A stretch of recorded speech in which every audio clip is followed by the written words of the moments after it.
ಪ್ರತಿ ವರ್ಷ ಡಿಸೆಂಬರ್ ಇಂದ ಜುಲೈ ಒಳಗಡೆ ಈ ಭೂತಕೋಲವನ್ನ ನಿರ್ವಹಿಸ್ತಾ ಇರ್ತಾರೆ.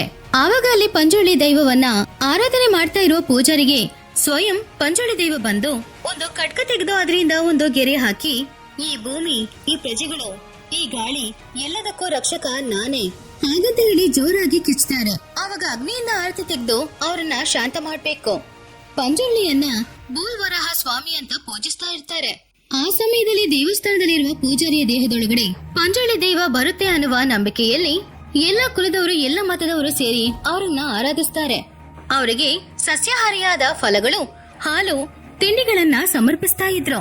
ತುಳುನಾಡಿನ ಪ್ರಜೆಗಳಿಗೆ ಧರ್ಮವನ್ನ ಯಾವಾಗ್ಲೂ ಕ್ರೋಧ ರೂಪದಲ್ಲಿ ರಕ್ಷಿಸ್ತಾ ಇರುವ ದೈವ ಅಂದ್ರೆ ಅದು ಗುಳಿಗ ದೈವ. ಗುಳಿಗ ದೈವ ಅಂದ್ರೆ ತುಳುನಾಡಿನಲ್ಲಿ ಸಾಮಾನ್ಯವಾದ ದೈವವಲ್ಲ. ತಪ್ಪು ಮಾಡಿದವರಿಗೆ ಭೈರವನಾಗಿ ಯಮಧರ್ಮರಾಜು, ನೀತಿಯಿಂದ ಬಾಳೋರಿಗೆ ಪರಮದಯ ಸ್ವರೂಪಿ. ಗುಳಿಗ ಅಂದ್ರೆ ಕನ್ನಡದಲ್ಲಿ ಕಲ್ಲು ಅಂತ ಅರ್ಥ. ಕೈಲಾಸದಲ್ಲಿ ಪಾರ್ವತಿ ದೇವಿ ಶಿವನಿಗೋಸ್ಕರ ಭಸ್ಮ ತಗೊಂಡ್ ಬಂದಾಗ ಅದರಲ್ಲಿ ಒಂದು ಕಲ್ಲಿತ್ತು.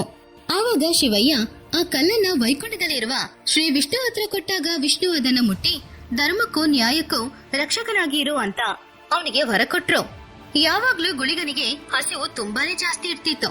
ಆದ್ರಿಂದ ಪ್ರಪಂಚದಲ್ಲಿರುವ ಧಾನ್ಯ, ಮರ ಏನೇ ತಿಂದ್ರೆ ಕೂಡ ಗುಳಿಗನಿಗೆ ಮಾತ್ರ ಹಸಿವು ಕಡಿಮೆಯಾಗೋದೇ ಇಲ್ಲ. ಕೊನೆಗೆ ಮಹಾವಿಷ್ಣು ಅವರ ಚಿಕ್ಕ ಬೆರಳನ್ನ ಕೊಟ್ಟಾಗ ಆವಾಗ ಗುಳಿಗನಿಗೆ ಹಸಿವು ತೀರಿತು. ಭೂತಕೋಲ ನಡೆಯುವಾಗ ಜೋರಾಗಿ ಒಂದು ಕಿಚ್ಚಾಟ ಕಿಚ್ತಾರೆ. ಆ ದೈವವನ್ನ ನೋಡಕ್ಕೆ ಎಲ್ರೂ ಹೆದರ್ತಾರೆ. ಇವರು ಪಂಜುರ್ಲಿಯ ತರ ಶಾಂತ ಸ್ವರೂಪಿ ಅಲ್ಲ, ಇದು ಕ್ರೋಧ ರೂಪ.